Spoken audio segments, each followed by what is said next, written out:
Welcome to a code report topcoder solution video. In this video, we're going to be going over the solution to problem 2 from topcoder SRM 729 entitled So Many Rectangles. The problem states 7 rectangles are on the plane, some possibly overlapping others. The rectangles are described by the vectors x1, y1, x2, and y2. Rectangle I has its lower left corner at x1i, y1i, and the upper right corner at x2i, y2i.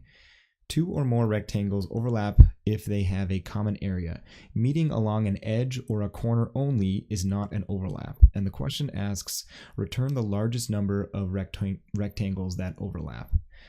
So things to note that the length of our vectors are going to be between 1 and 50, so complexity won't really be an issue here.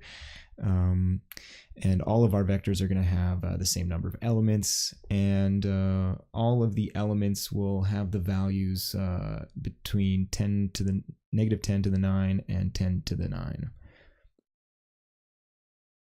So this problem, in my opinion, is pretty confusing the way that it's stated, because it doesn't really clearly define what overlapping means. We have two different cases.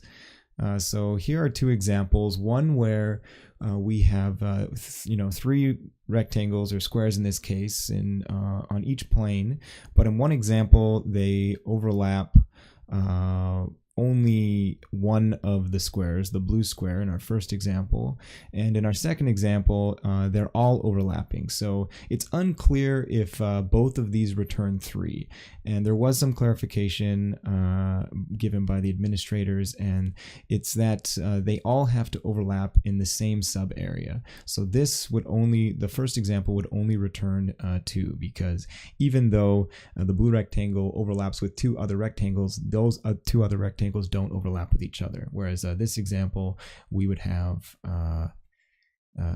the answer being 3, because all rectangles overlap with each other.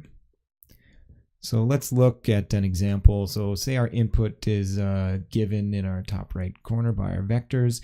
It would look something like this. So this solution should return 2, and the way that we are going to design our algorithm is we are going to construct 2 sets of integers, one for all the possible values of x's and one for all the possible values of y's.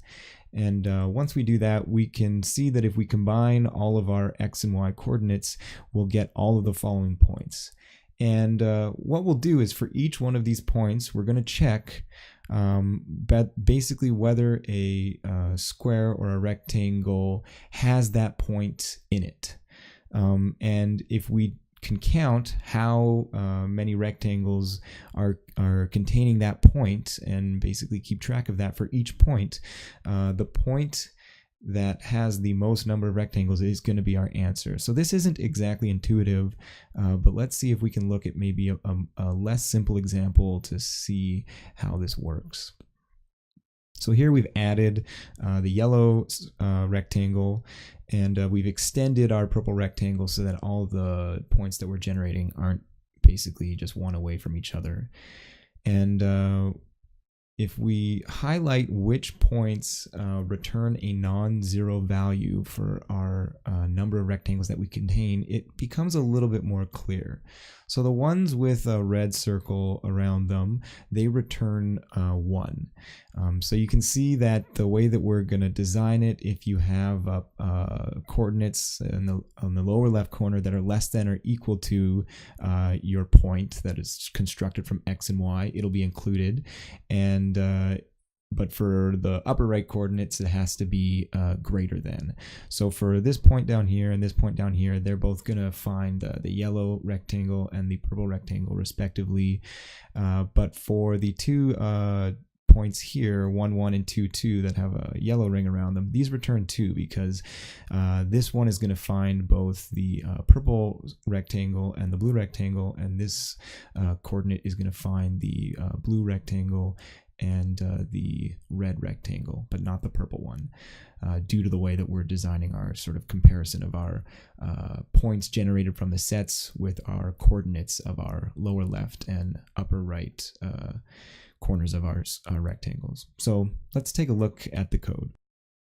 So you can see here we're given our function, and the parameters are the 4 vectors, and at the top we construct our 2 sets, x's and y's, and then we're just going to loop through the length of our vectors that we're given and insert the x1 and x2 values into our x's and the y1 and y2 values into our y's. And then we're going to construct 3 loops. So the first 2 are going to be generating every single pair xy in our sets, and then we're going to have this inner for loop, which is counting how many rectangles are including that point. So like I said during our visual example, for x1 and y1, our lower left coordinate, it is considered including if it's less than or equal to our x and our y, and for the upper right hand coordinate, it's considered included if it's greater than our x and y. And so when these 2 are combined and all of these conditions are satisfied, we know that our rectangle is containing that point, and we just do a post increment to our overlap variable. And once we've completed this inner loop, we just set our result equal to the maximum of the current results and what we just calculated. And once we finish these 3 nested for loops, we'll have our answer. And of course, the complexity of this algorithm will be cubic. Note that you might think it might be worse than that because we're generating a set based on 2 of these vectors, but in the worst case, our set will be twice the length of our vector, and that means that at most we're going to have a constant of 4 in front of our O of n to the power of 3. So that constant will get dropped and it'll still be cubic. As always, if you enjoyed this video, hit that like button. Make sure to follow me on Twitter for reminders 30 minutes before contests start. You can find all of the code that I use in my videos on my GitHub page. All of the links are in the description down below. And finally, if you want to make sure you don't miss any of my upcoming videos, make sure to hit that subscribe button. Thanks for watching, and I'll see you in the next video.